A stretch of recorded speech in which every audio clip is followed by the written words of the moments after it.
Welcome back. This is your favorite daily podcast. Sorry, we're getting out a little bit late today. It's because we were working on a very and are working on a very special podcast for you today that we're about to present to you. Now, I'm asking all of you to give Julie and I a little bit of grace on today's show because we're presenting material to you that we've never presented before. And additionally, we are sharing information with you that is way out of our wheelhouse in some of these topics. We are doing this because a lot of you have been asking us for years to really help you to give you guys a plan to drill down on your, let's just call it health and wellness, but it's so much more than that. And so what we've done is when we've been working on this on and off for how long, Julie? 6 months, maybe a Long year? time. Yeah. Yeah. And these are pages and pages and pages of notes. So we're not going to talk about all this because frankly, we're But not but that'll medical. be in the newsletter for them to catch up. Yeah. Right. So if you want all of these notes, which you're going to want, you need to subscribe to the newsletter. Just go to harrisrealestatedaily.com. And obviously, it's our daily newsletter. And you definitely want these notes because what it is, it's a blueprint for all the things that you should consider doing to be very proactive about your health care. So what we're going to be doing is we're going to be going through here. And by the way, the topic of today's show is look better, feel better, live better, your health strategy guide. And this is relevant. And what took the most time is we've broken this down no matter what age group you're in, so that you can apply the same strategies because they really do, they're universal effectively. So let me set it up by just starting out with this. The US healthcare system is designed to not be preventative by nature. It's designed to be problem solving after the problem occurs.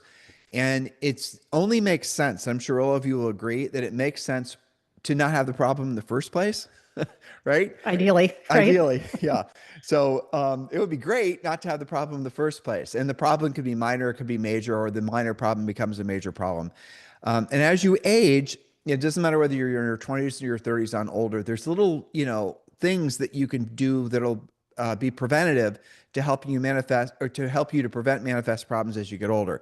And this isn't going to just be about, low carb and all the rest of it. We're actually going to get into the weeds. And Julie and I are going to tell you about the things that we've been doing health wise for really, I mean, we've been married for 34 years this year. So a lot of this stuff we've been doing for that long amount of time, but we really kicked it up, I'd say about 10 notches, probably about 12, maybe 15 years ago. And so we're going to be helping you hopefully understand the journey that we've been on health wise, and maybe you consider doing some of these same things for yourself. We've also broken down when we're presenting you this blueprint. Again, just go to harrisrealestatedaily.com and subscribe to our newsletter. We're also breaking it down what the costs are. And Julie actually was telling me prior to me hitting record here that she wants to help you guys overcome some of the anxiety you might be having about doing some of the things that we're going to suggest to you. So without any further delay, Julie, let's jump in. And I'm going to ask you a question, okay? Sure. So when I was exploring a lot of this stuff, the preventative stuff initially, and I'm asking this question so you can help overcome your fellow analytical, skeptical types that are out there, because Julie's more analytical and skeptical than I am. So Mhm. when I was doing some of the research initially on a lot of this stuff, your wiring, your mindset made it so that you had to vet the things more thoroughly. So can you share for the listeners who are also going to be in taking this information, if they feel the need to vet it more thoroughly, what you did, and maybe they can do the same thing? Because after all, we're not healthcare professionals. Do you understand my question? Sure. And if we're being honest, it can be intimidating, right? So I think that that's part of it. And there's this thing called white coat syndrome. We see that white coat from a nurse or a doctor, and where there's some kind of fight or flight for some people, not everybody, but I think it's a fairly common thing where you have like kind of hit the panic button, then you don't want to deal with it. So, and then you want to research it. So we have AI that will help. We have reviews, we have ratings. There's lots of different things there. And I guess you could call it being a skeptic, but when it comes to your healthcare, I think that that's a place that you should be skeptical because there's real doctors, there's fake doctors, there's online doctors, there's free advice, there's social media. Where do you go to feel confident? And it also can be frustrating because, I want a doctor that's going to say like, here's the deal, A, B, C, D, and E, not, well, you could try this and you could try that, and kind of the woo woo end of things. So yeah, I mean, I'll take being called a skeptic for that, but I think if you're going to be skeptical about something, it should be vetting your healthcare professionals. Well, so here's the big challenge that a lot of you guys will have, and we had this as well. So when I was thinking about years ago whether or not I wanted to do HRT and hormone replacement therapy, that's HRT. That is basically testosterone, and there's a couple other things you take along with that. I went to our general practitioner doctor, and the general practitioner doctor gave me a blood test. And I'll give you guys my actual numbers so those of you guys are familiar with HRT. And this was probably when I was in my early 40s. And the doctor gave me a blood test, and the blood test essentially was to test what your testosterone level is and your free testosterone level and a whole bunch of other stuff, obviously. And the normal range, I think I'm getting this right. Remember, not a healthcare professional. The normal range for testosterone in a man at the age that I was when I originally did it was 300 to 800, I think. And mine was like 287. And I remember asking the doctor, well, that seems low. And he was like, well, you know what? It's on the low end. You really don't need to do anything about it. You're still in the range, You're whatever. still in the range. Get more sleep, do more exercise, just you can do these sort of things just to get it up to the lower range. And I thought, okay, well, all right, that's fine. And then I just sort of like went with it. And then I had a coaching client who I'd had coached for a long period of time. All of a sudden, and I had these notes, these ongoing notes, that went back years. And so I could actually look back, 5 or 6 years, and I could see the type of person he was. And when I'd read the notes that I'd write down, very enthusiastic, really setting big, whatever I was writing. And then, looking to the person that he was sort of, as he was aging, the person that he was becoming, less ambitious, less, let's just call it vital and virile. All right. So, and then this, just follow me on this, is a little arc that I'm building here, is that he then started to rekindle the person that he was like years ago. And I'd known, and I sort of felt like I was talking to the version of him that was 5 or 6 years younger. Again, I was reviewing my notes. Julie and I take very good notes for all of our elite coaching clients. And I asked him, what the heck's going on? He goes, oh, I meant to tell you, I started going on HRT. It was at that point, it wasn't even for very long, maybe 90 days or 120 days. And I didn't know much about it other than what I maybe heard on different podcasts or whatnot. And he started telling me about it. And I started then exploring it myself. And I mentioned some other coaching clients, male coaching clients primarily, about his sort of miraculous turnaround.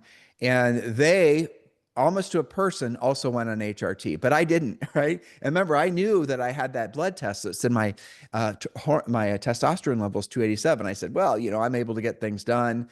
I'm all about powering through whatever the hell it is. I'm all about doing what you don't want to do and you don't want to do at the highest level. So whatever obstacles I had with regards to maybe not having the same level of energy and focus, I was figuring out hacks for it. Easy.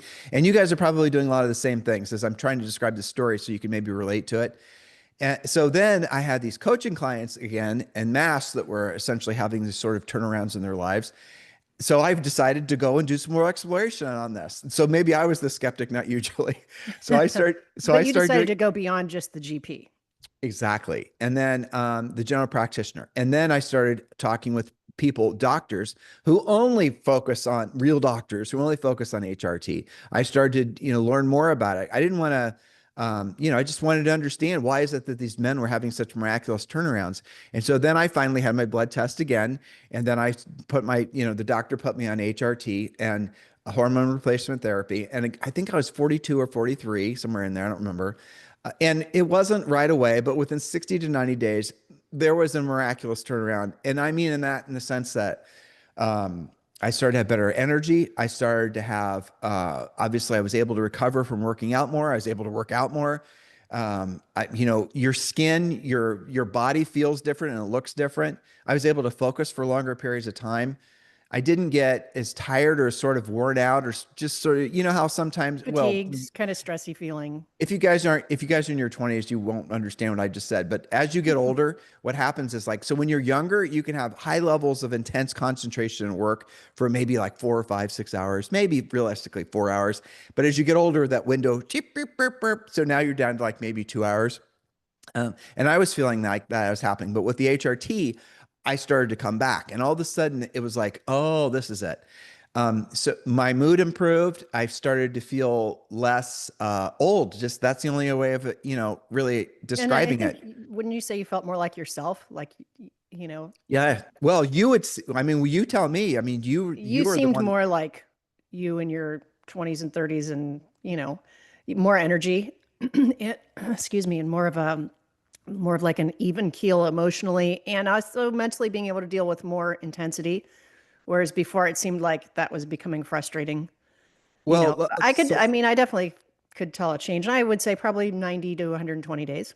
yeah, so I'll tell you guys something personal that I've only Julie knows this. So one of the things that I was experiencing and I was just accepting as getting older, and I know I'm speaking to a lot of you as I tell this story, is that I would have these bouts of not of feeling like low energy, almost I'm not going to use the word depressed because as I don't relate to that from, in that regards to what I'm trying to express to you. I'm not saying depression's not a real thing. I'm just saying for me it was hormonal. So I would have these Just it was lows. You would call them, I think I would call them lows or, and I yeah. Yeah. And I started to journal. This is before I went on HRT. And I started to write them down. And I did this for like 3 years. And I was keeping basically a diary or journal, but on my computer. And I would write it down. And then so I would have like normal feeling Tim for like 60 days. And then for like 30 days, maybe 15 or 20 days, I could literally feel myself feeling low energy, the things I was interested in before I wasn't interested in anymore. Hmm. The best way of describing it is, you guys remember in Wizard of Oz when everything went from black and white to color? Well, it felt like everything went from color then to black and white, You're and I slipping was back into the black and white. Yeah. exactly, but I was able to push through it because I knew it wasn't going to last because I'd been journaling when I'd felt this way. So I was able to say, okay, well, 2 weeks, maybe you're going to start to feel like yourself again. And I would do what I didn't want to do. And I didn't want to do it at the highest level. And I'd get the things I was supposed to be doing every day done. And I just basically sucked it up buttercup. It was just the way it's what happens when you get older. Well, on the HRT, that doesn't happen anymore. I don't feel those lows. I don't feel those big ups and downs you can call it mood. And what's sad to me is I look back and my dad when he was my age, and I could definitely see he was experiencing Hmm. the exact same cycles that I was starting to experience, but I did something about it. So that's my story about HRT. Now, HRT for women, Julie, you want to talk about that because you've been exploring that a lot. Well, I'm just starting to explore that. And, that requires blood tests and it requires panels and interpretation and all of that kind of thing. And so I like you, I think, and a lot of our listeners and certainly our coaching clients, we tend to be more of the power through that kind of thing types, where especially if you're a coach, because we've talked about this before, when you got to practice what you preach, right? And have a strong mindset. And you can just ignore that and drink more water and work out more and all that kind of thing. But eventually that does catch up to you. And I've felt that and I'm being proactive about that as well. Because here's the thing. I think I have a lot of respect. I think you do too for the powering through types and having a strong mindset and you can handle anything. And if it's meant to be, it's up to me. But eventually there are real things like hormone levels dropping and maybe vitamin deficiencies and your body changes as you age. And the thing is, I have come to realize that the energy it takes to make yourself power through on those days where maybe you are experiencing that lull, as you said, going from the color to the black and white, that starts to be more and more of a heavy lift. And you don't have to do that to yourself. That's why we have these, things like HRT. That's why they're out there. And to not pursue that because you've got to, you're stronger than that. I think that'll eventually catch up to you. And I do want to address the whole white coat syndrome is that not dealing with these things and allowing your fear, your trepidation, your stress, your anxiety, even the inconvenience of going to see some of these specialists and being proactive. If you allow that to be in control and then you wake up, I think probably everybody's listening or watching has known somebody or known someone who's known someone, and hopefully it's not somebody close to you or a relative, but who waited too long and didn't have those tests and wasn't proactive. And then they woke up one day and they had stage 4 something. And then they were gone in 6 months. Well, you're bouncing, right? So Well, so no, what let's I'm saying is be proactive. Don't let your reticence to pursue these types of tests and being proactive. Don't let your nervousness control doing it. It's better to do it and then be proactive and manage it. Let's close the loop on HRT before we start Sure. talking about the other things, okay? Because because the next thing you want to talk about that you're starting to meander into is a big topic too. But just the bottom line is there's a lot of different ways to go about having your hormones checked, and you should go to a doctor. And there's a lot of ways that you can do it. Frankly, using telemedicine. But And a doctor who specializes in that, not a generalist. yeah, exactly. And if you guys want to know who we use for that, just text me directly at 512-758-0206. Or frankly, if you're on YouTube, just ask me and I'll answer the question in the comments.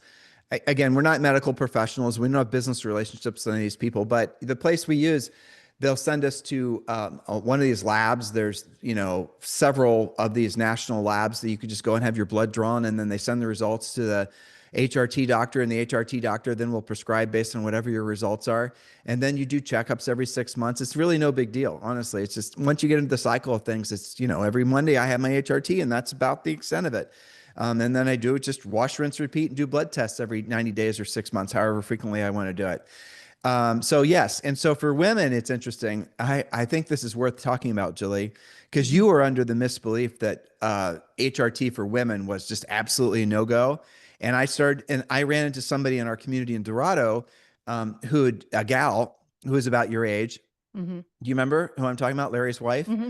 And she was talking about the HRT for women and how much it had changed her life. And then she started to tell me, I was just listening. I wasn't, and she started saying how there's a lot of women that were suffering because there was a report, an onerous report about HRT for women that came out. Again, not a medical professional. Do your own homework. Is that enough Right. disclaimers for the show? And the essence of the report was that HRT is terrible. Hormone replacement therapy for women causes all kinds of downstream this is and the other things. And the report was never vetted to the extent that no one's ever done it. Had never been a published follow-up report. And then when different medical professionals went in to study the results and study the actual tests that was done that had sort of set HRT for women in this negative direction. It was basically an invalid study that had been done, and it had since been different, major medical. You guys again do your own homework on women. It's the women's HRT, though different than men, is equally, if not in some cases, more effective. Like Julie's of the age where she's premenopausal, and there's a lot of things that go along with that. And that's like, Sure. in her generation, her mom and all of her aunts, they suffered through all of it. And I wrote that down too, Julie. So Julie and I are Generation X, and a lot of you guys listening are, I would say our average listener is probably like 35 to probably 65. So we grew up where all the when you just got old when you got older, right? You didn't complain about it. And you just didn't, well, suffered. you complained to other old people about it, but you didn't necessarily complain, And so if your environment, like, right, I was sharing a story about my dad. So if I had used that as my benchmark for how I'm supposed to be feeling when I'm in my 50s, then I just would have started accepting it. Because after all, that was what my dad was doing when he was in his 50s. So it makes sense that would be my fate as well. Yep. Well, if your environment is essentially that, then you're going to, without really expanding your thinking, you're going to emulate that type of behavior, which I'll give you guys an example. I've got an email or a text. I got a text last week from someone who's interested in being an elite coaching client with me. And we talked about that earlier this week. And that's where I have you as a private client. And if you're interested in that, let me know at 512-758-0206. But keep in mind, elite clients are our top tier clients. They're the people that are already in massive action, already proven their ability to produce. Because elite coaching, we're very selective who we work with, and it's expensive. So just keep that in mind. But if that's you, 512-758-0206. And I'm not going to, I know he's listening, so I'm not going to use his name, but I am going to say what the text said. And I won't even read you the text. I'm just going to summarize. He is 59, and he was describing how he felt, I mean, if I could only summarize it, would be certainly not optimistic about his future. He was sort of not happy where he was in life, as far as he made the statement that he can't believe he still has to do some of the same things to generate leads that he had to do, 20 years ago. He'd been in the business for a while. Matter of fact, I think I kind of knew who he was. I recognized his name. So for a while, he was a big, I think, high profile national agent. And now he is 59. He had some financial setbacks, normal life things. But the thing that I was reading into his text was the normal life things compounded with the low testosterone was causing him not to have the tools to fight back or to build himself back better. Okay. So I messaged him back. And the only thing I asked him, I messaged him two things, one of which isn't, I won't share with you, but the other one was, are you willing to be open to the idea that your best days are still ahead of you. And you know what his response was? Did I tell you, Julie? No. Okay, that was his response. He didn't text me back. Huh. He That's never interesting. texted me back. And I had since followed up with him with another text. I think I did anyway, but he never texted me back.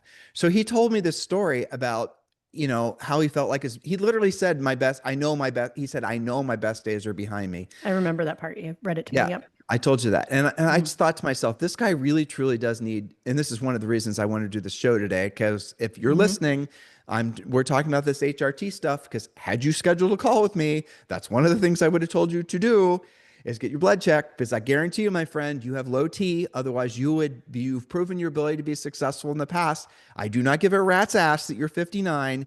You have lots of energy. You have lots of potential left in your life. Your best days can still be in front of you, but you're benchmarking your life against the people around you in your environment. All your friends, all the people you know on Facebook are all sort of equally getting old equally at the same time. Like, Julie, tell me what you were telling me about looking at your Facebook friends from high school. Talk about it. Yeah. Well, every now and then I'll look at somebody and be like, "Oh my God, are we really that old? Are my class? Are we like?" Because they just look like I check. Is that their parents or is that them? Like, is that their grandpa? No. Oh my God, I graduated with that person. Sometimes. Now, there are also people that are classmates that really have their act together who I very much admire, and they're very proactive, and we share like how many steps a day we did or whatever. It's not everybody, but I think most people listening have had that experience where you go, "Oh my, do I?" And then maybe you have a Zoom call and you're looking at yourself and you go, "Gosh, maybe I need to be more proactive too." So, yeah, that's what we were talking about. What if your benchmark for your age isn't how long your parents lived or your aunt and uncles lived? What if we're into this new dawn of, you guys, the AI thing is going to transform medical in ways we can't even possibly imagine. And Julie and I have only talked about HRT. Get these notes, just subscribe to harrisrealestatedaily.com and subscribe to the notes and just read the blueprint. I wasn't even going to try to get through all the notes. It's too much. It's very comprehensive.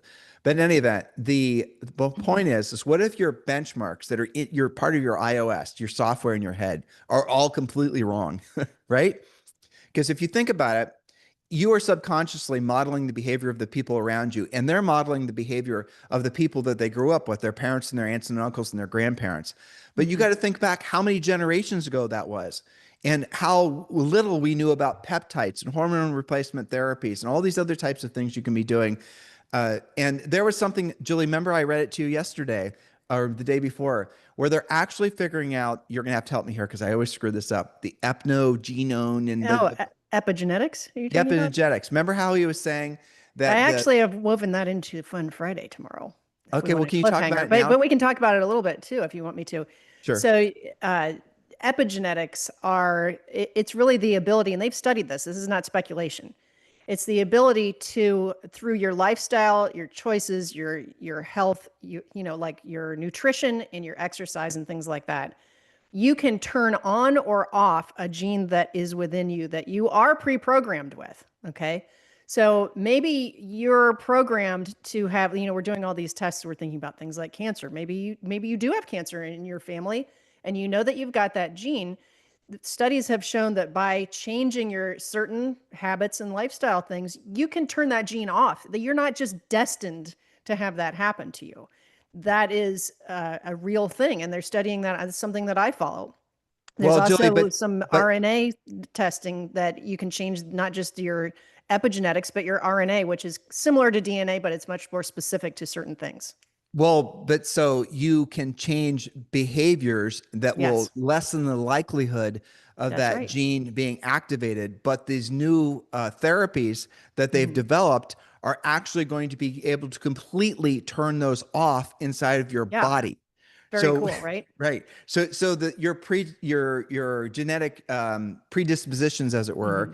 including aging, and that's what's frankly Yeah, crazy. So your body's aging and your all the signs of aging and all the things that happen with as you get older, we are right this close to essentially being able to understand how, look, so the HRT and the nutrition and the exercise and all those things, All you're trying to do is basically increase the likelihood that you're not going to experience these medical and physical hardships.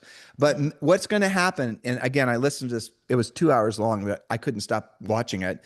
These guys were talking about the fact that they're this close to being able to make it so that they'll be able to actually turn off the very things inside of our body that cause us to age and cause us to develop disease. So you got to keep yourself, You got to stay healthy enough to take advantage of these new things. Exactly. And to me, I think that you owe it to you, not just to yourself, of course, to yourself, but also to your family, people who care about you, to make yourself the best you that you can be. This does relate back to coaching. And you were talking about elite coaching and one-on-one coaching. You said, that's not the program for somebody saying, how do I generate business? These clients that we work with on a one-on-one basis, we're working on all of these things. And everybody has access to the treasure map where you work on 5 areas of life. Well, physical is one of them, right? And that's not just stop eating junk food. You know that. Everybody knows that, okay? It goes way beyond that. It's, what are the things based on your age and your tendencies that you should be doing to take better care of yourself? And have you scheduled those? The accountability of that, getting it done.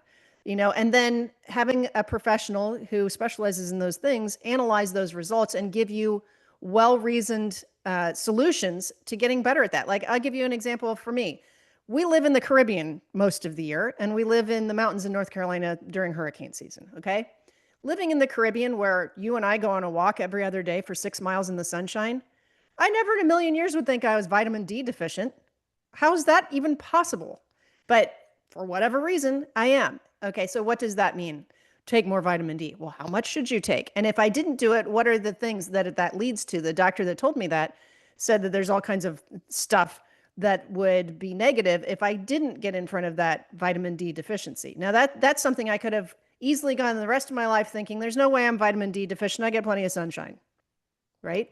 So there's lots of little micro things, and then there's major things, some more, for people than others. But I do think that you owe it to yourself to be very proactive with your health. And I also appreciate, as I was saying earlier, that can be stressful sometimes. But the way I get myself through some of those uncomfortable exams and blood tests and inconveniences is, I imagine if I didn't do that and then I found out I had to deal with something later, how would that feel? That would be 10 times, 100 times, 1,000 times worse than the temporary inconvenience and perceived suffering of going through some of those exams, especially the girl ones. So yeah, I know that does. Yeah. No, you don't know. I don't know. But you could imagine, maybe sort of halfway. Not really. Well, so moving on. So the first thing we'll suggest all of you guys do is definitely just open the idea to the fact that we are all in the right place at the right time, and we are all going to experience absolute, amazing, miraculous health advancements in the very near future. So you got to keep yourself in the best condition you can to make the most of that. It's the Ray Kurzweil philosophy on the singularity. We are in the midst of the singularity. It's happening now. If you guys aren't familiar with that and you really want to nerd out to the next level, just Google Ray Kurzweil singularity. It's pretty cool. So moving forward, the next thing I will suggest you do is one of the things that Julie has to have half a Xanax to be able to get through, but it's worth doing, right? Yeah. She takes Xanax when she does this particular thing we're about to tell you about, and when she goes on the racetrack with me, or crazy driving. Or Tail the Dragon with you driving. Yeah. Exactly. All right. So, again, we're going to suggest you guys do this. It's something you should do usually once a year. But again, we're all about the preventative thing. So it's called, I say this wrong, sweetie. So what is it? Prenuvo? Oh, Prenuvo. Yeah. Yeah. That's a full body scan. I believe it's the MRI scan where you're in the tube. And just thinking about that for some of you, and I'm included in this, it creates, some panic, anxiety, and claustrophobia. However, when you go to Prenuvo, they know that about you, and they will pre-drug you to the point where you're not completely stoned out, but you can deal with it, and it's no big deal. The other thing I like about Prenuvo, and again, this is a place that you can do annual scans. Sometimes they recommend biannual, depending on what they find from the first scan. They're doing everything head to toe, brain scans, all of your major organs. They give you a very comprehensive report and an analysis with a doctor afterwards. These are the things that we saw. This is what we recommend you do about it. This is something to monitor or not monitor. The cool thing about Prenuvo is when you're doing that, they have a video that is above your head, so you can just Watch Netflix while you are in that thing for what, an hour or so, maybe a little bit Yeah, less than it's an an hour. hour. But so what it is, it's an MRI scan, and it's this, you've seen these or maybe you've experienced it yourself, but it's a whole body MRI scan. It's Mhm. 2,500 bucks. I think we do have Julie, I don't see in your notes that you had a link for the Pernuvo thing where they get a $250 I discount. think it's in the newsletter. I have to double check that. Okay, if not, I'll just put it in the show Yep. description. I'll edit it or have Ann edit it. But in any event, so the Pernuvo thing is you lay in this, thing, and I mean, it doesn't give me anxiety, but I have to say the noises that that thing makes. If you've never been in MRI, It's weird. it is literally the craziest, strangest because you can hear the magnets. Now they put earmuffs on you, but it is so wackadoo. It's like, okay, that was pretty much the worst noise I've ever heard. Oh, wait, there's more. Now we're gonna go with ones that's even worse. So And we want you to now hold your breath for 30 seconds till we say you can breathe exactly. again. Hold your Love that breath. kind. Right. Right. So they scan you from soup to nuts. Hold on. Soup to nuts. Top, Only if you're a guy. top, top to bottom. Right. They scan you from top Head to to bottom, toe, shall we say. head to toe. And then they will do an AI radiologist, and then a real radiologist will looks at the scans, and then you have an appointment with a nurse, and then the nurse reads you the results, and you can download these scan results anytime you want. And really, the point of it is that you can then compare. Julie and I've done it now for 2 years in a row. This wasn't available until like 3 years ago, but then you can compare year over year just to see how, okay, there's this little thing here. Like I've got something called a Baker's cyst. It's in the back of my left knee. It's no big deal. Remove it if it causes pain, kind of thing. It's been there now for 2 years in a row. So whatever, it is what it is. If it's not hurting you, don't remove it, kind of thing. And then they can start monitoring all the little tiny things that might become a big thing 20 years or 30 years into the future, or 12 months into the future. That's preventative. What we're talking to you about now is being preventative. You have to be proactive like you are with your lead generation about your healthcare. So we talked about the blood tests.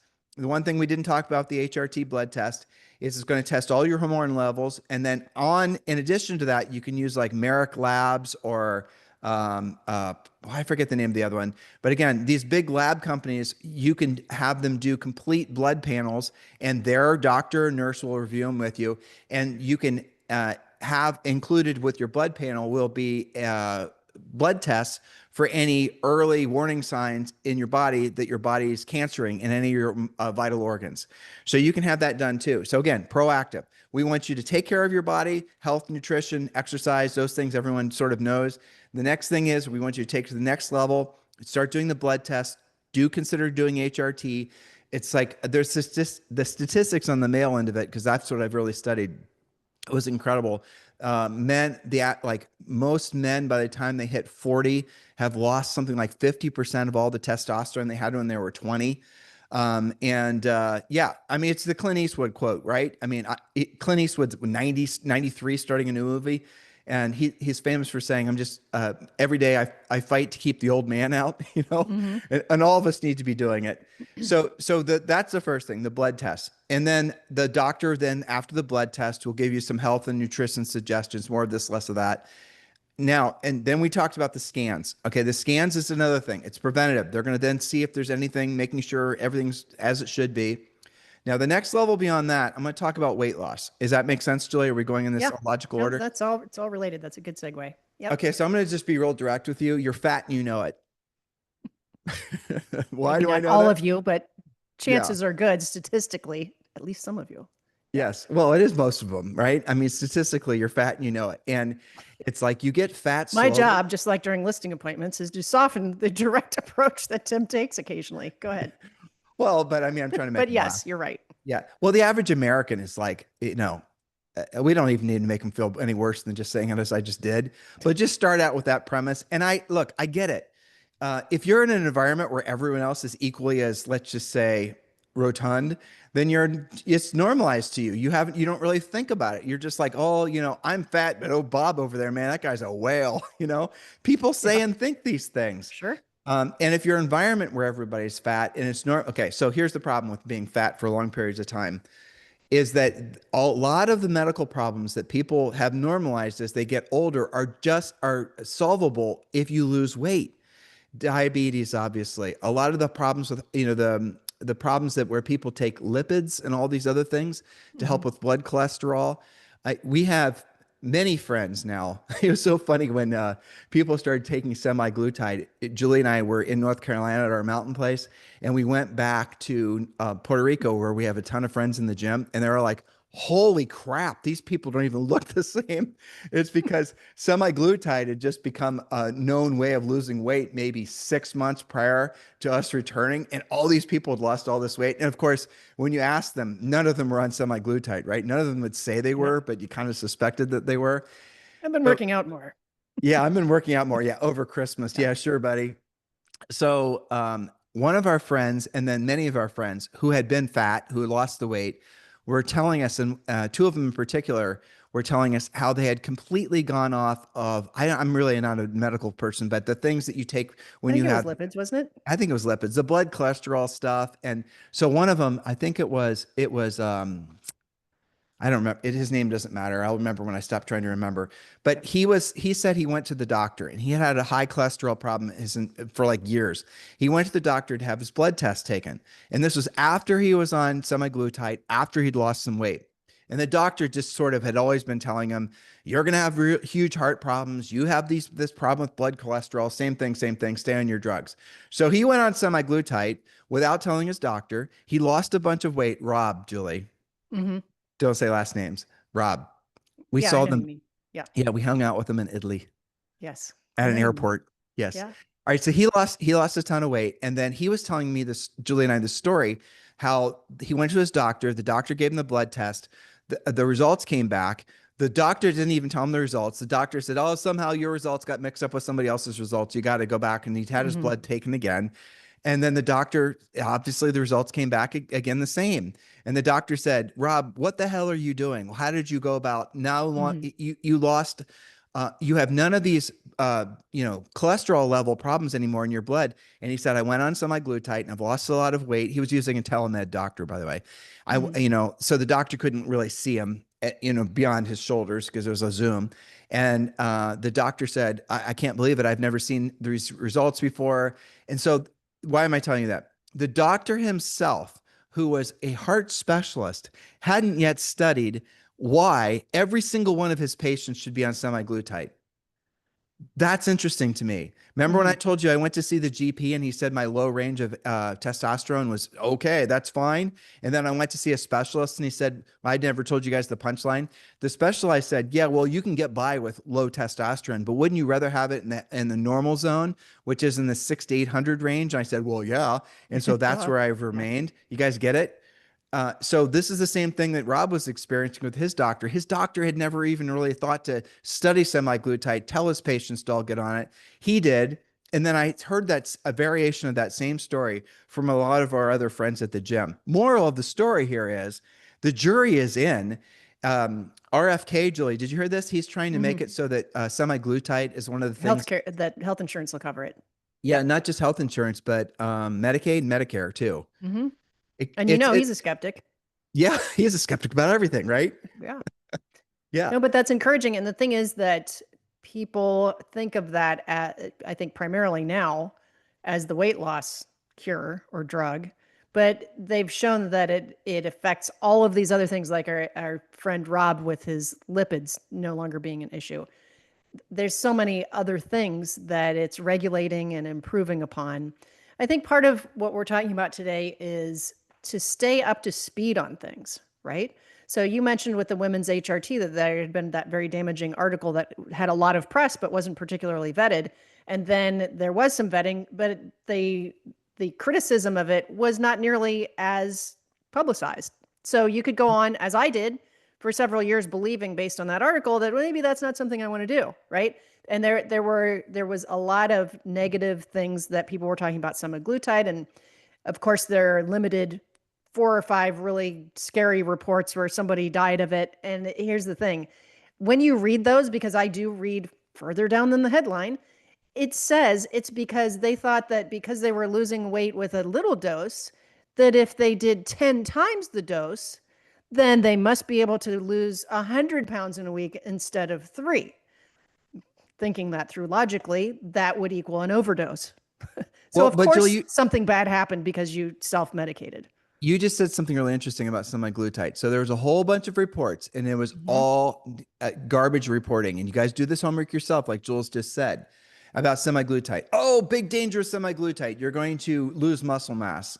All right. So that is partially So, true. so just to pause for a second, they might not be familiar with the word semaglutide. We're talking about Ozempic and Mounjaro and those Yep. terms that maybe you are familiar with. Go ahead. Right. So all of those things are a peptide, and the peptide is semaglutide, and you can get semaglutide from a compounding pharmacy and not have to pay for the brand name. So peptides are things that our bodies naturally produce. They're not created in a lab necessarily. They're synthetic peptides. So the peptides themselves can't be trademarked, I think it is. And so Mhm. the moral of the story is that these brand name ones are just essentially branded and marketed versions of semaglutide, which you can get from a compounding pharmacy. Hopefully that makes sense. If not, just do your own homework on it. So what was I about to say before you said that? Well, there were other reports about semaglutide Oh being yeah. bad or Okay, having yeah. bad effects or what have you. Losing muscle mass. So when you lose, what happens is if you're not working out, if you're not even doing anything and you take semaglutide, you are going to lose fat, but you're also going to lose muscle. And so what they were trying to infer in these articles was that the semaglutide is actually causing you to lose muscle mass, but it was causing you to lose a lot of fat, like 18 to 25% body fat loss. So if you're 30 pounds overweight, you're supposed to be say 180, and you take semaglutide, and you're going to get down to your without exercising, which is not what we're suggesting, but you will lose all that body fat over time if you follow your doctor's prescription of it. But if you're not working out, you're also going to lose muscle mass towards the end of the cycle for the semaglutide. The way to actually make it so that doesn't happen is, guess what? Eat more protein, eat whey protein, supplement with protein, which you should be doing anyway, especially as you get older. Muscle mass is the hardest thing to get and the hardest thing to keep, and the most important thing to have as you get older. So I'm gonna sprinkle you guys a little bit with this. When you look at there was a study done on HRT and the same things, that the men as they've grown older that have developed a lot of the things that are just horrible diseases and heart problems and all the rest of it, almost to a person, again, not a doctor, the characteristics or the health problems that they had were the same. They had high cholesterol, they had low testosterone, they had low bone muscle density, they weren't exercising on a regular basis. All these things that we know that you're not supposed to do as you get older, but a lot of these things are just essentially part of the I think the aging process. If you're not being proactive, like what Julie and I are trying to hopefully enlighten you about, that you can be more proactive about. So if you, for example, there was another similar bad report about men in prostate cancer who take testosterone.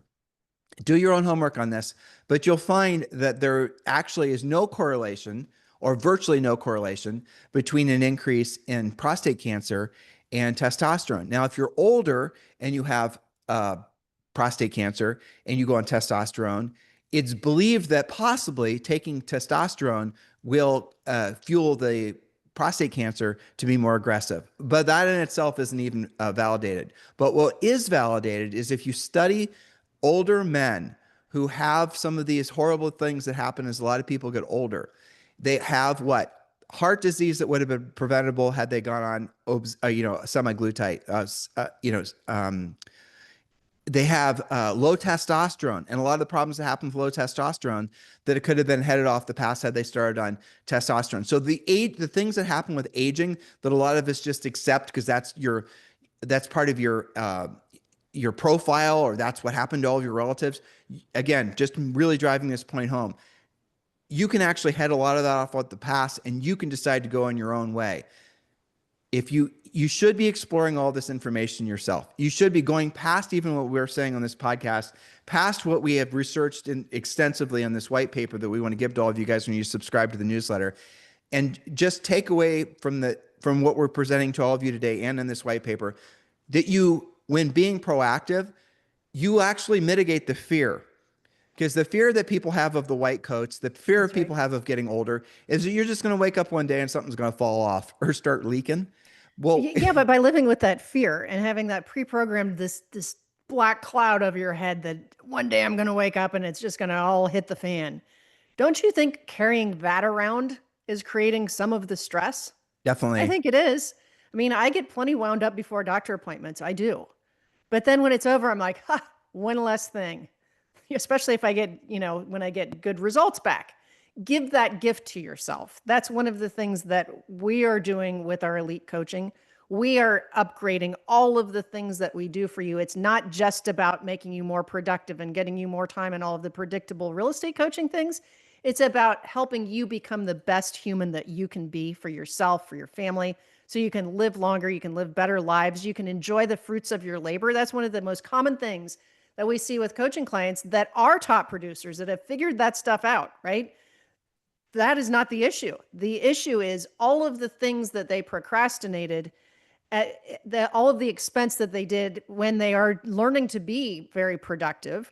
Maybe they haven't gone to the doctor in like 3 or 4 years or 5 years or 10 years. I've had female coaching clients that haven't been to the doctor in a decade. That's not okay. It's great that you're very productive and you're making tons of money and, selling tons of houses. That's fantastic. But what are you doing it for? So Aren't you doing it to have freedom of lifestyle? when you guys don't feel like your best days are still ahead of you, it doesn't matter what your age are. People can feel that way at all different, 20s, 30s, 40s, 50s, odd and older. If you don't feel like your best days are still in front of you, it's not, you guys go to the mindset woo-woo stuff, but the reality of it is it could just be your hormone level. It probably is. It could just be, again, in this white paper, we talk about exercise. We talk about things that you can proactively control and have an influence on.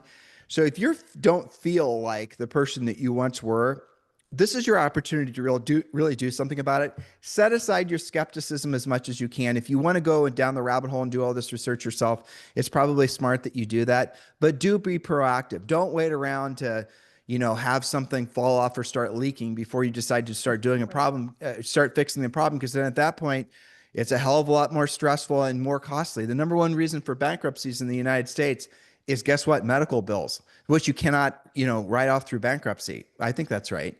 So the moral of the story is be proactive about all this and realize if you're not feeling like your best days are still in front of you, well, you know what? That is something you can do something about.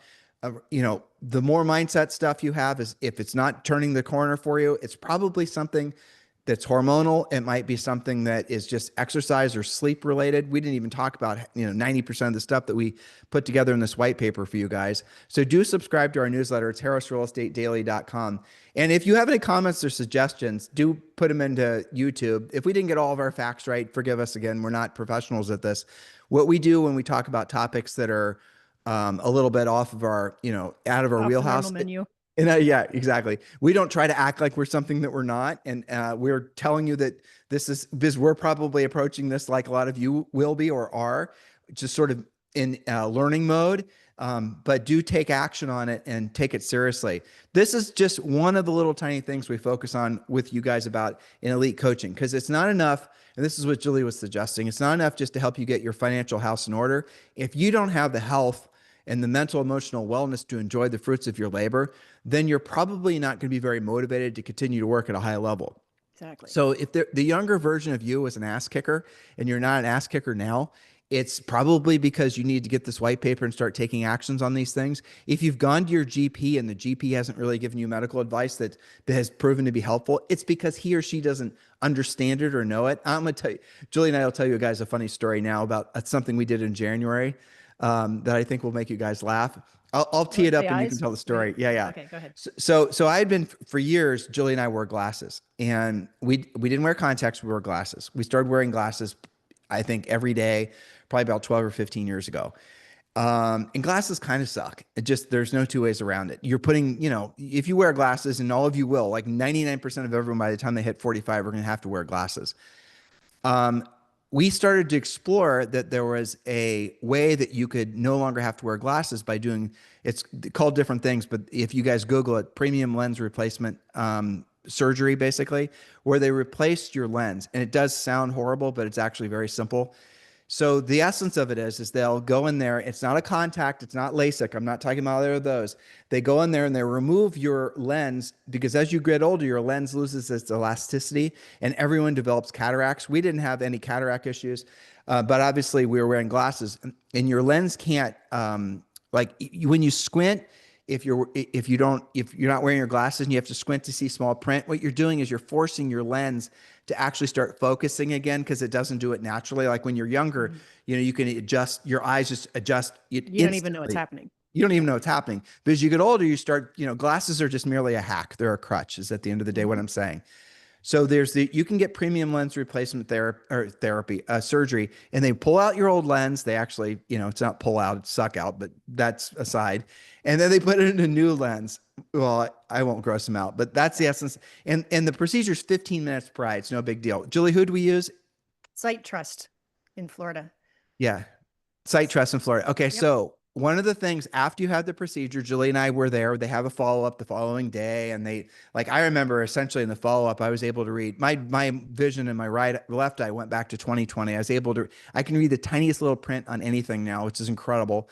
So we went back the following day, and everything just to make sure everything's good, and then we flew back to Puerto Rico, and then they want you to go see an eye doctor just so they can give you you look at what is it called, Well, Julie, they're where you making look. sure you don't have eye infection and things like that, but Yeah. they're also testing like how much of an improvement it was versus when they tested you prior to the surgery. And they want you to benchmark it over like 90 days. So you're Yeah, to supposed to show go like healing, just basically. show healing, right? So we went to the eye doctor and I was sitting in the medical room with Julie as he was doing this procedure. And go ahead, you can tell the story. And okay, so keep in mind that we had Sight Trust, who does this for a living. That eye surgery is their thing. Okay, we had them send all of the medical documents and the findings and the not X-rays, but the eye equivalent to this doctor in Puerto Rico. No, he was Okay. a doctor. Well, okay, so he was supposed to read all this ahead of time and know exactly what his mission was, that he's just there to gauge the recovery after this surgery, right? Well, he either didn't read it or didn't understand it or was totally out of his wheelhouse because all he wanted to do was put glasses on me again. And he actually argued with me that he's like looking in my eye with the bright light and the whole thing. He's like, "Oh, I see you've had LASIK." I'm like, "No, I haven't had LASIK." And he's like, "There's another slice there and you must have had it twice." Like, dude, did you not even read the email? He didn't. He said, when I asked him, Julie, he said, that's for my assistants to read. So Yeah. this guy's an optometrist and he didn't read the fact that we had just had this procedure done. So he was essentially his job was to sell glasses. That's He where he was made just his. doing his usual procedure, do the eye exam. Is this better or is this worse? And now go pick out some glasses in the lobby. And by the way, Tim, I told you this morning I set up a new eye doctor here in Murphy, and I had several questions where I interviewed them. And as the doctor is, this was the doctor's assistant, and I'm like, tell me what I didn't tee her up to know the answer from my question. Scripting, sorry. I said, so tell me what your knowledge is about total lens replacement, where she would have been on the spot if she didn't know. And then she gave me like chapter and verse. They've got a surgeon on staff that comes up from Atlanta, I think, that does that for them. And he does all the follow-ups. He knows exactly what you're talking about. And yes, we'll take good care of you and blah, blah, blah. I mean, that's my shortened version. But the Well, point this is that here's the Puerto Rican eye doctor who we had trusted and we had gotten our glasses from for 5 years and even did Zoe's exam and like I really don't think he had any idea what we're talking about he from didn't. Sight He Trust. said it. Yeah. But to your point, so this procedure had been normally done for people that had cataracts. So it Right. was originally developed like decades ago to replace lenses that had been, your grandma, great grandma That are probably had. foggy, right? Yeah. Right, exactly. So what they'd done, just so you guys know, again, research this is pretty badass, is they now have made these lenses that are essentially make it so you can see 20/20 distance, 20/20 mid-range, and 20/20 up close. I'm And telling you, fix astigmatism, by the way. and fix astigmatism exactly. And it's incredible. So we were sitting in this, Julie, Julie was sitting in the medical chair. The doctor was between her, it's not a big room. The doctor was between her and me, and we're texting. And I say, Julie, this guy does not know He's a what the hell. quack. He's a quack. He doesn't know what he's doing because all he wanted to do, and he was arguing with her, I was in the room. All he wanted to do was get her to, okay, now he knew she had the procedure, but now it's time for you to get your I don't glasses think he even knew what prescription. it was. Girl Yeah, had a like boat I payment. was there to just gauge so that I could call Sight Trust back and say, okay, my distance is now 2040 and my reading is 2020. And all I wanted was a report. I wanted like a 10-minute appointment. Right. By the way, you can see well enough to drive 2 days after you've had the procedure. It's 6 months after you can see basically perfectly. So Yeah. So we went in to start talking to him and then we stopped him. I was texting Julie, we're going to get the hell out of here. This guy does not know what he's doing. He Yeah. does not know about this procedure because he literally, you could tell, did not know. He was, and then finally he admitted it. I didn't read the email from the site trust. I don't, and then we said, I had him turn around. I had looked at me and I said, we had our lenses replaced so we would never have to wear glasses again. That's what I said to him. Yeah. And his face turned white because he makes money Called out. freaking Yeah. selling lenses and glasses. And so I told him no more of that. And he No goes, mas. he stopped and he goes, yeah, no mas. He goes, oh, we don't do that in Puerto Rico. And we're like, I know. I'm he like, said no that. kidding. Yeah, he said that. He said, I don't know about this. And then we had to tell him. And then he really admitted he didn't read the email. And we had to tell him what we had done. We had to tell him about the premium lens replacement. We had to tell him about the fact the lenses, all this. He didn't know. And so here was our trusted eye doctor who was in selling Tim and Julie new lenses and frames mode. And we were telling him, bye-bye, Betty. Yeah. Well, so at the top of the podcast, we were talking about being skeptics about healthcare. You do, I mean, I wish it wasn't true that you do have to do the research and you do have to do the vetting. That's one thing that I've learned about my parents getting older is, they've gone to a bunch of different specialists and they get different answers from different doctors. That's very frustrating.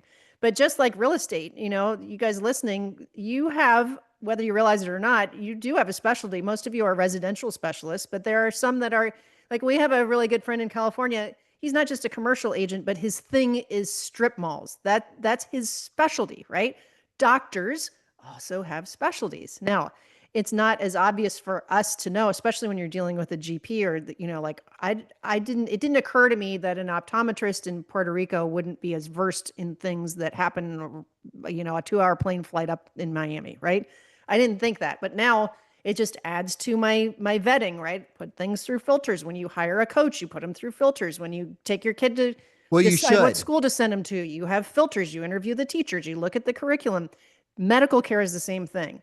So don't be intimidated by it. Fortunately, we can do a lot of this research using AI now, but also be your own best advisor. Ask good questions and learn from your experiences. Hopefully you're learning from this podcast where we expose you to some of those things. Because we've given you examples from the eye doctor. You had the example of our friend Rob in Puerto Rico with the semaglutide. And you had your story about HRT when you went to the GP and he's like, well, you're in the range, you're okay. And it'd be easy to stop there. I'll give you one more quick story. I just mentioned our friend in California who's the commercial agent. His wife is a very good friend of mine. They wanted to have a big family. When they started to be in family mode, okay, she had a couple of miscarriages that were very devastating. And she went to her normal OBGYN. And they, you know what they said to her? I'll never forget this. They said, you were just unlucky. That's what they said. And she, Laura Lee, she's very skeptical, analytical, very A, B, C, D, and E. And she's like, no, I want to have 3 or 4 kids. This is not acceptable to me. I'm not just going to have miscarriage after miscarriage. So she went to a specialist who studies, her situation. She had a little bit of blood work done. She said, you know what? That's not indicating anything. I'm going to have a broader blood panel done for hormones. It turns out she has this rare blood thing that has to do with the nutrients getting to the baby and all of these things. And that she takes a shot a day. She does that to herself that gives her a little something that prevents that from happening. And now they have 3 beautiful kids, okay? Because she said being deemed just unlucky wasn't good enough for her. She was going to be proactive and solve this problem and dug deeper and found a doctor who said, oh, it's this marker. You've got this. We know how to fix that. So be your own best advocate. She literally would not have a family today if she had not been the one who was proactive. Yeah, and you have to with everything. And this actually, Julie, I love how you looped it. But the reality of it is a lot of you guys are not proactive about who you're choosing to take real estate advice from. You're not proactive. Oh, I'm a real estate coach. Well, what the hell does that mean? Have you actually validated that they are? At what level are you willing to, how low of a level of experience are you willing to accept? Julie, I had a call yesterday. I didn't tell you about this. Trying to remember who it was so I can use his first name. It was a guy. I remember that. It was somebody who wanted to be in my schedule as an elite client. I'll just leave it at that. And so he said he had been previously coached by a coaching organization that likes to tell a lot of fairy tales. And he said he could hear his coach actually reading a script from their coaching book, and he said he knew it because he could hear the pages turning. Ugh, yuck. So that's fake coachery. Yeah. Yeah. Well, That's so cookie cutter coaching if you're reading from the manual. Yeah. that's not even coaching. That's just No, garbage. it's not. That's just fleecing agents for money because the agents weren't educated enough to go about asking the questions. And like when Julie and I are suggesting you, when you're choosing a real estate coach, when you're certainly choosing Julie and I for elite coaching, there's 4 questions. 5. Julie came up with a great one the other day when we presented this. But just remember, I'll go through it relatively quick. Has your coach ever had a real estate license? If not, that's not ever going to be a real estate coach. They're just a fraud. Sorry, but true. Has that coach ever sold over 100 homes in a single year? If they've done that, okay, proceed to question 3. Did they sell at least 100 homes per year for 5 years in a row? If they did, proceed to question 4. And question 4 is, do you remember? Have they had at least 100,000 delivered paid coaching calls? That's right. And question Not 4 is free office seminars, okay? Coaching calls. right. Real, honest to God, one-on-one with that particular agent who's paying them. It's paid coaching calls. So has that coach ever actually had 100,000 paid coaching calls? And why does the paid matter? Because if what's going to happen is if you are ever asked that question from a YouTube coach, or really most people that call themselves coaches, they're going to try to change the topic by saying, I've got so many subscribers, or I was speaking in an event and there are 300 people in the room. They'll try to conflate coaching with presenting, or I've coaching been in with, front of thousands right. of agents. Yeah. It's not the same. No. Coaching is a very different experience. And so a lot of these calls I have where people are interested in being in my schedule as an elite coach, to be their elite performance coach, they have had coaches in the past, and then I ask what their experiences were like, and what they describe is not coaching. Coaching is so much deeper and more personal and more, I would say, all encompassing from the coach's perspective, but also from yours as the client's perspective. Go ahead, Julie. Well, and our bonus point is, has the coach coached successfully through a variety of types of markets? Okay. So most of the quote coaches out there, especially the free or the YouTube or the Instagram or TikTok, whatever, if you ask them, here's a good test. Tell me your top 3 price reduction scripts. Silence. You'll get crickets, because if they've only been doing this during a hot seller's market, which until the past 2 or 3 years, really, you could have argued was about a decade long. Okay. So you have to have a variety of experience. And I would add to that also the flexibility to coach different personality styles, different price ranges, different areas of the country.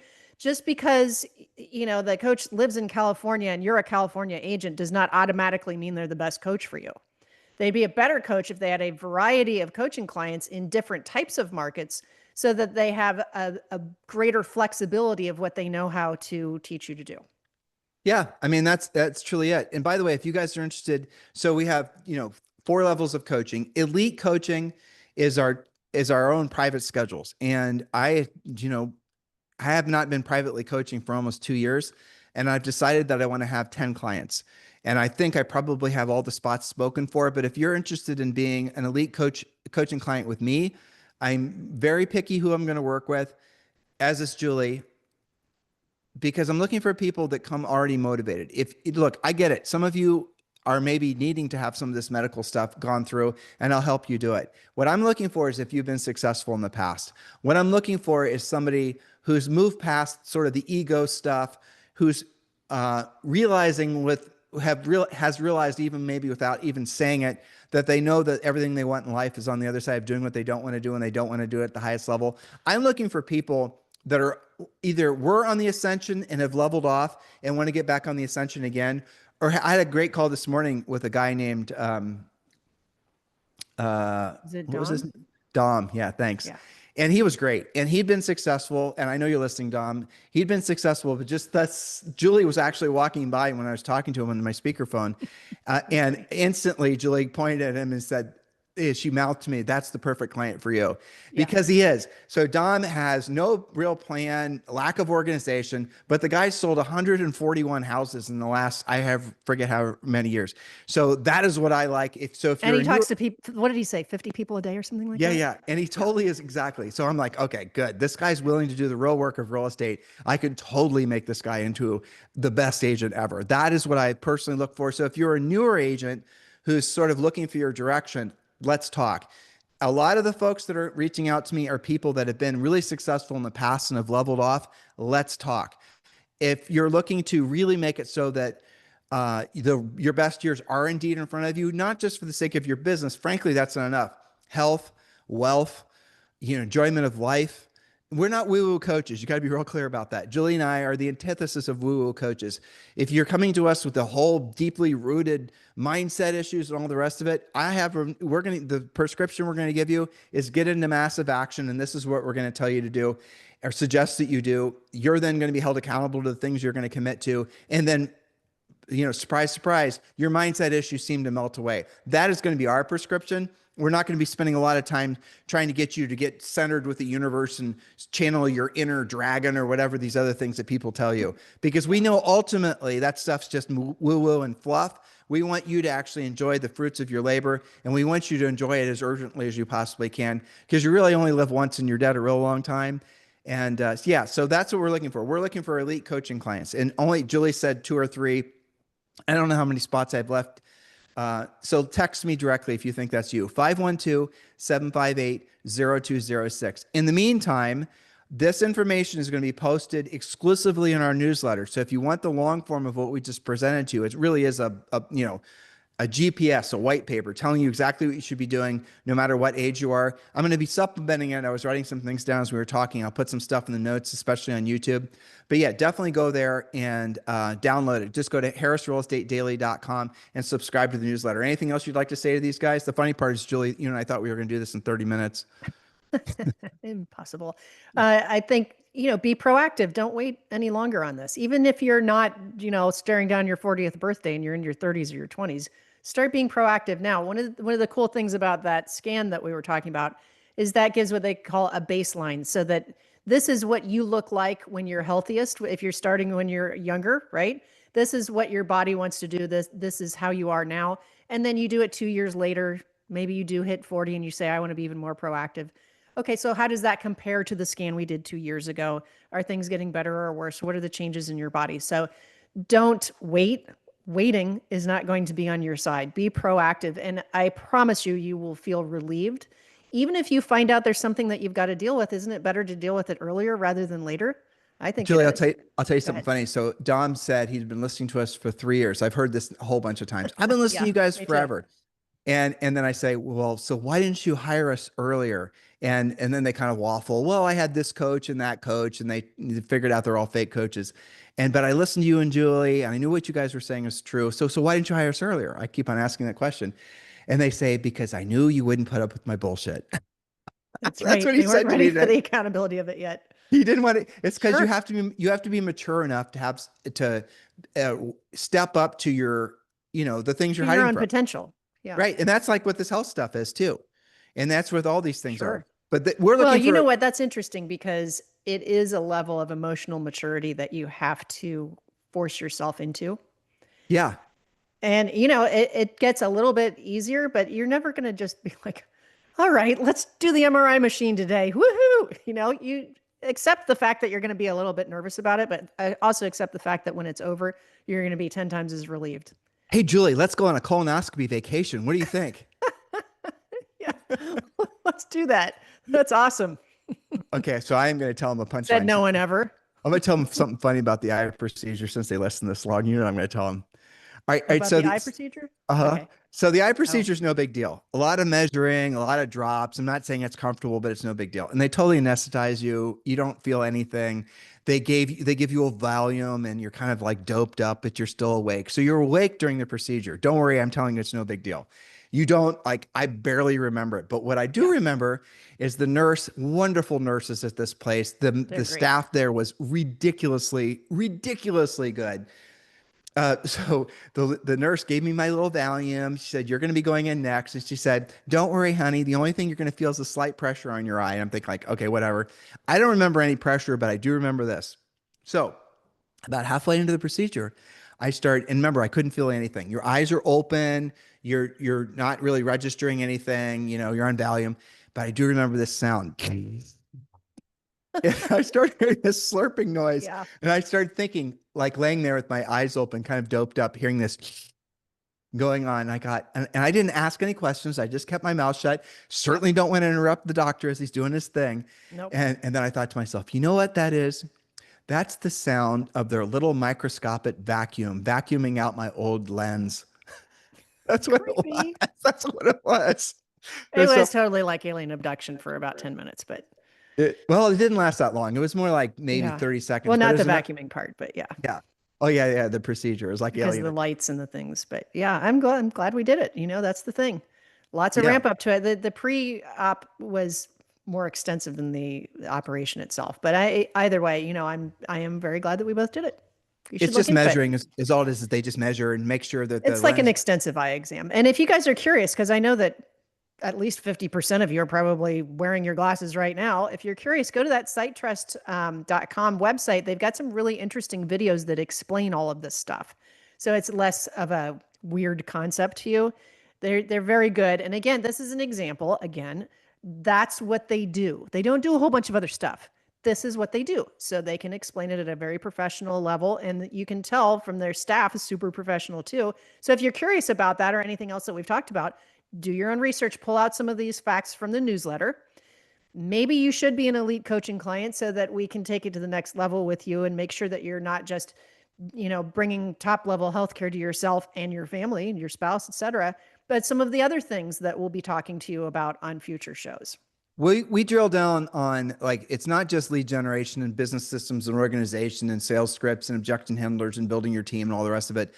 Elite coaching clients, you get all of that, of course. But we're also going to help you with the health stuff. We're also going to have the same, you guys, think we deep dived into the health stuff. You just wait until we get into the financial stuff. Because really what we hope you are bringing to the relationship is that you want to build wealth. You want to be rich where your money works for you and you no longer work for your money. And so trust me when I tell you, Julie and I have studied that to such a level that we can talk very fluidly about that. Unlike the health stuff, which we're kind of stammering through.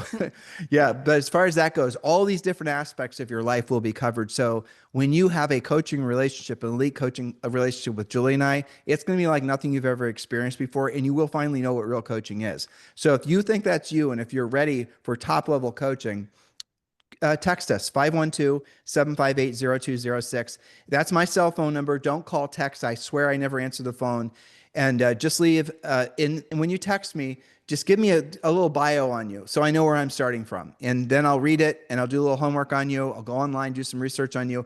That way, when I'm calling, we're going to have a very high level call very quickly. All right. So in the meantime, hopefully you like today's podcast. Forgive us for going off the rails a little bit. Forgive us for going out of our wheelhouse a little bit. We know we're talking about things we're not experts at. We, gave ourselves the out on that 1,000 times on today's podcast. But do at least use this information to open your mind to the fact that in this new era of technology and healthcare, being proactive is the mindset shift that most of us need to take. Have a fantastic day. We'll talk to you on the show tomorrow.